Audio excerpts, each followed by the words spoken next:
Come join me. Hello. Hello there and welcome to my library. If you're new here, hello, my name is Chinsia, and if you're not new here, hi, I hope you're doing fabulously. One of my lovely regulars, I hope you are having a fabulous winter season. Now, as you can see, this is a bit of a weird setup. We have the glaring light of my reading lamp, but it's the only thing I need to read properly because this is a storytelling moment. If you saw earlier in my Vlogmas, I told a Christmas story, and today we're doing another Christmas story. This one's from a collection of the Penguin Book for Christmas Stories, edited by Jessica Harrison, and designed by Coralie Bickford Smith. If you've watched my Pretty Books tour, you'll know that I'm a big fan of Coralie Bickford Smith as a book designer. She's one of the reasons I did graphic design. I thought we'll stick to not the creepy writer theme. My last story was quite weird, but again I thought I'd keep to the creepy writer element of that theme. And it's an Angela Carter, and it's called The Ghost Ships. I lied, I am keeping to the creepy Christmas story theme, but it's my favourite kind of theme. I'm not one for the sappy, emotional kind of Hallmark card story. So today we are reading an Angela Carter story, and I hope you are feeling snuggly and warm if you're watching this on Christmas Eve when this is released, or if you're watching it on Christmas Day or Boxing Day. Hello, I hope you had a lovely season. We all have those lulls on Christmas Day when we need to get away from things. We tend to go on social media and have a gander around. So I thought, I hope I can fill that void if that is you today. So settle down, get yourself a wee cup of tea, and let's read Angela Carter together. Therefore, that whosoever shall be found observing any such day as Christmas or the like, either by forbearing of labour, feasting, or any other way, upon any such account aforesaid, every person so offending shall pay for every offence 5 shillings as a fine to the country. Statute enacted by the General Court of Massachusetts, May 1659, repealed 1681. 'Twas the night before Christmas, silent night, holy night. The snow lay deep and crisp and even, etc., etc., etc. Let these familiar words conjure up the traditional anticipatory magic of Christmas Eve, and then forget it. Forget it. Even if the white moon above the Boston Bay assures that all is calm, all is bright, there will be no Christmas as such in the village on the shore, that now lies locked in a precarious winter dream. Dream, that uncensorable sate. They would forbid it if they could. At that time, for we are talking about a long time ago, about 325 years ago, the newcomers had no more than scribbled their signatures on the blank page of the continent that was, as it lay under the snow, no whiter nor more pure than their intentions. They planned to write more largely. They planned to inscribe thereon the name of God. And that was why, because of their awesome piety, tomorrow, on Christmas Day, they will wake, pray, and go about their business as if it were any other day. For them, all days are holy, but none are holidays. New England is the new leaf that they turned over. Old England is the dirty linen their brethren at home have just, did they not recently win the English Civil War, washed in public. Back home, for the sake of spiritual integrity, their brothers and sisters have broken the graven images of the churches, banned the playhouses where men dress up as women, chopped down the village maypoles because they welcome in the spring in altogether too orgiastic a fashion. Nothing particularly radical about that, given the Puritans' basic premises. Anyone can see at a glance that a maypole, proudly erected upon the village green as the sap is rising, is a godless instrument. The very thought of Cotton Mather, the blossom in his hair, dancing around the maypole, makes the imagination reel. No. The greatest genius of the Puritans lay in their ability to sniff out a pagan survival in, say, the customs of decorating a house with holly for the festive season. They were the stuff on which social anthropologists would be made, and their distaste for the icon of the lovely lady with her bonny babe, Mariolatry, graven images, is less subtle than their disgust at the very idea of the festive season itself. It was the festivity of it that irked them. Nevertheless, it assuredly is a gross and heathenish practice to welcome the birth of our Saviour with feasting, drunkenness, and lewd displays of mumming and masquerading. We want none of that filth in the new place. No thank you. As midnight approached, the cattle in the byres lumbered down upon their knees in homage, according to the well-established custom of over 1600 English winters, when they had mimicked the kneeling cattle in the Bethlehem stable. Then, remembering where they were in the nick of time, they hastily refrained from idolatry and hauled themselves upright. Boston Bay, calm as milk, black as ink, smooth as silk. And, suddenly, at just the hour when the night spins on the spindle and starts to unravel its own darkness, at what one would call elsewhere the witching hours, I saw 3 ships come sailing in, Christmas Day, Christmas Day. I saw 3 ships come sailing in on Christmas Day in the morning. 3 ships, silent as ghost ships of Christmas past. And what was in those ships, all 3? Not, as in the old song, the Virgin Mary and her baby. That would have done such grievous damage to the history of the New World that you might not be reading this in the English language even. No, the imagination must obey the rules of actuality. Some of them, anyway. Therefore, I imagine that the first ship was green and leafy all over, built of mossy Yule logs bound together with ivy. It was loaded to the gunwales with roses and pomegranates, the flower of Mary, and the fruit that represents her womb.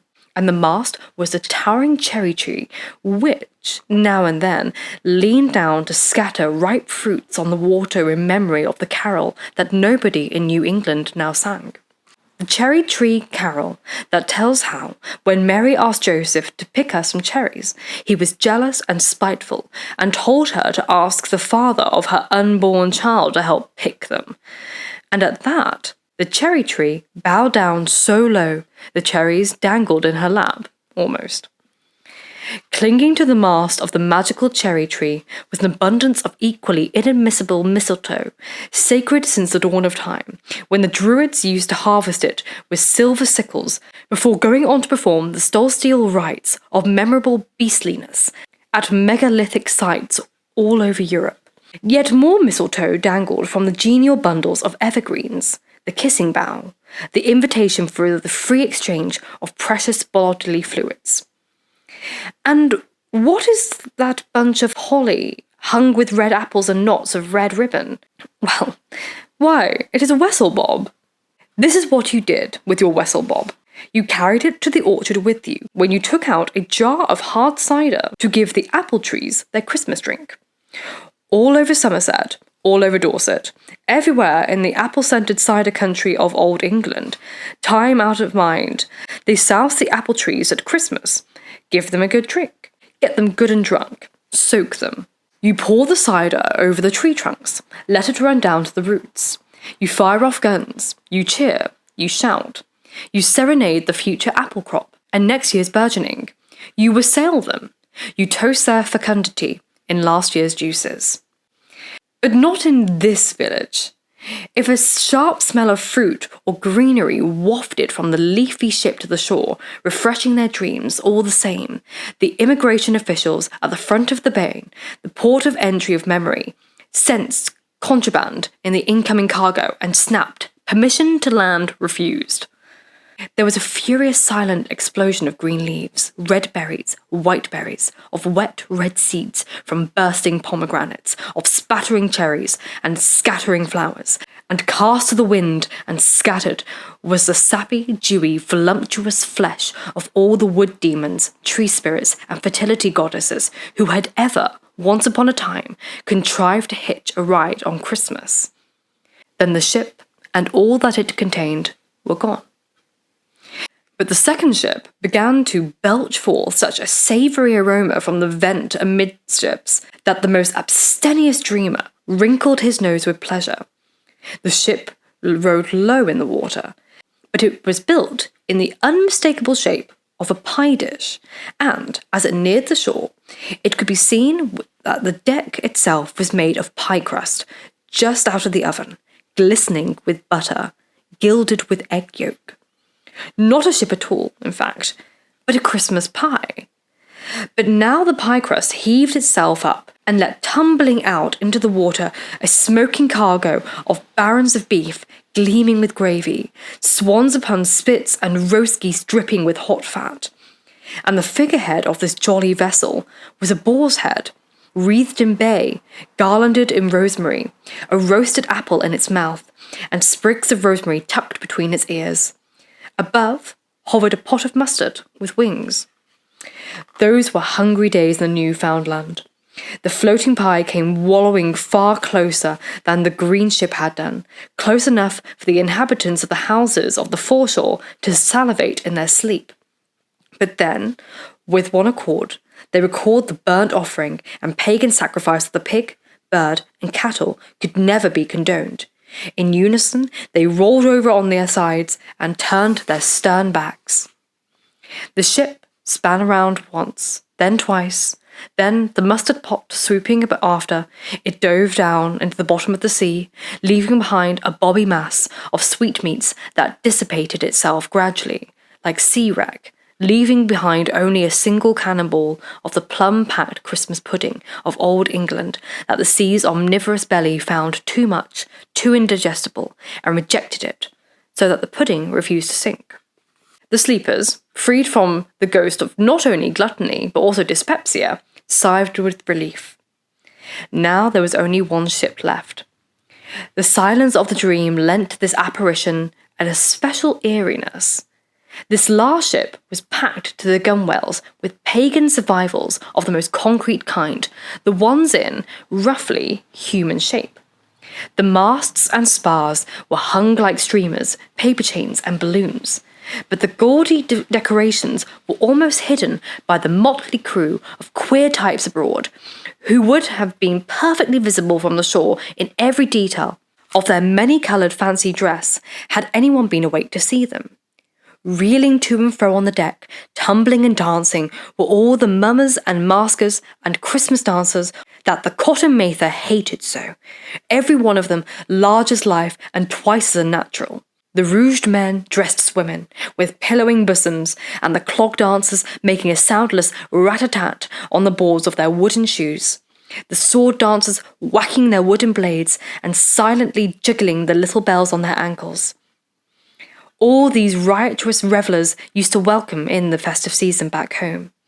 It was they who put the merry into merry England. And now, horrors! They sailed nearer and nearer the sanctified shore, as if intent on forcing the saints to celebrate Christmas, whether they wanted to or no.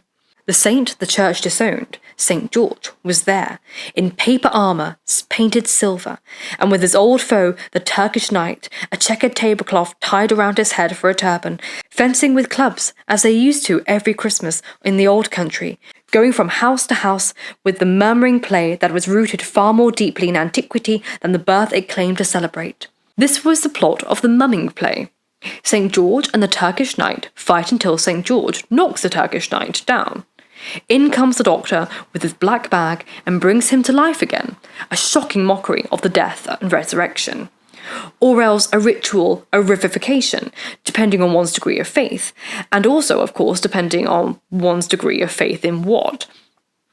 The master of these floating revels was the Lord of Misrule himself, the clown prince of old Christmas, to which he came from fathoms deep in time. His face was blackened with charcoal.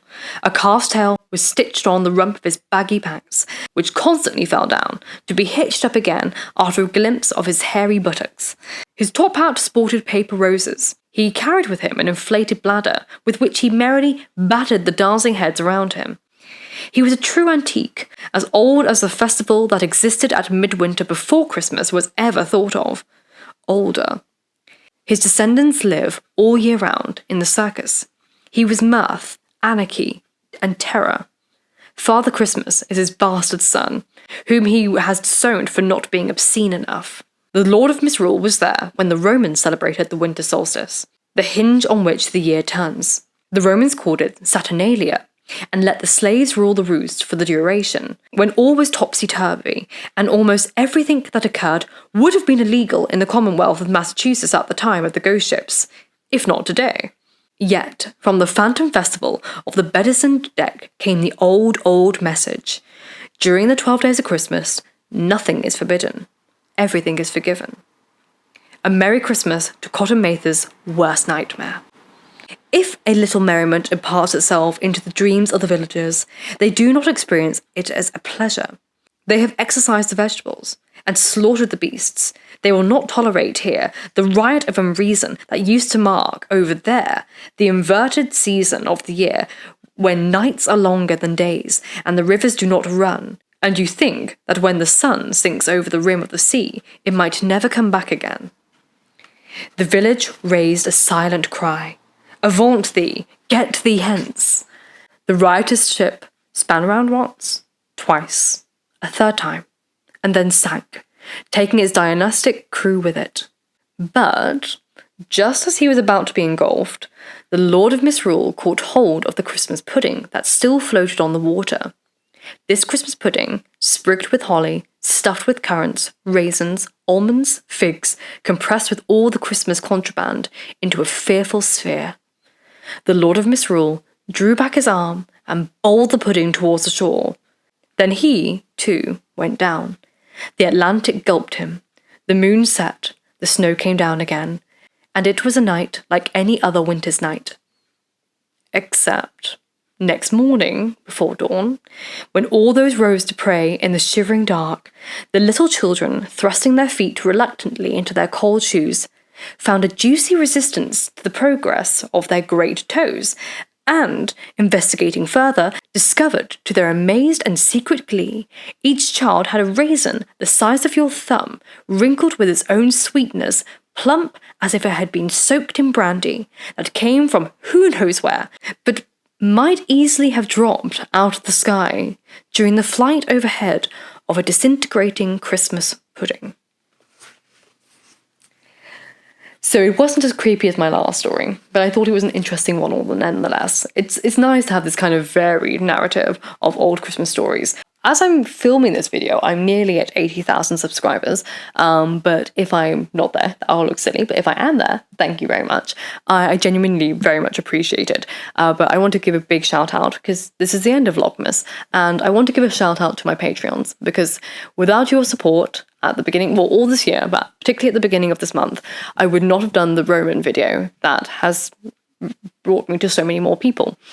Without your support, that I would have really struggled. So I want to say thank you so much for affording me that space and time to take off some work to do that video and rediscover my passion. Thanks to your support, whether you're a Patreon member or a long-time viewer, you have helped me gain the confidence to break out of my shell of nerdity. I have been very reluctant to embrace the stuff that I genuinely love to embrace, for fear that it isn't interesting. And with that confidence boost, you have helped me you've helped me be more authentic to my interests and what I love sharing with people. And thanks to your support, particularly at the beginning of the month, many of you shared and you supported me and sent me messages, and it was just so lovely when that first video launched. And I cannot thank you enough. But I genuinely really appreciate you for just encouraging me to do what I love in essay format and supporting me through that transition. It's been a big transition year for many reasons, but for all of us. And it's been a hard year. Let's call it as it is. So I hope you have a relaxing Christmas day and a relaxing, whatever day you're watching this. I hope the season, whether or not you're celebrating it or not, is kind to you. It may, we're going through a tumultuous time right now. Things may change, but there are constants in books and reading and connections and being kind to one another. Appreciate that my following are also that way inclined. And that makes you more valuable than you give yourself credit for. So thank you for being that way. Thank you for embracing people for who they are without judgment. Thank you for being loving and supporting and kind, not just to me, but to people in your life, because it's clearly a characteristic that you hold outside of the realm of the internet. And you are deserving of a healthy, loving winter season, regardless of your religion, your gender, your sex, whatever. You are deserving of a peaceful time, a relaxing time. And I hope that you have that. And may next year be more refreshing, be rejuvenating, be enlightening, and be prosperous in whatever way you wish it to be. You have the power within you to change the course of your life. And you have my support in spirit. I know I can't give much in a conscious effort support, but I am rooting for you to do good things because I believe you are deserving of good things. You're a good person. And if I can help and entertain in any way, or we can discuss books and ancient history and classics, which I will be doing more of next year. There'll be more video essays. So thank you so much for your support, for helping me get back onto my feet. As you know, many years ago, video essays were my thing, and my confidence got knocked. And thank you for helping build that back up again. So may you have a lovely Christmas or a lovely winter holiday, whatever you're celebrating, just this peaceful time of year. Eat lots of food, keep warm, keep safe. And until next time, I will see you soon for another video. And remember, books save lives, so keep reading.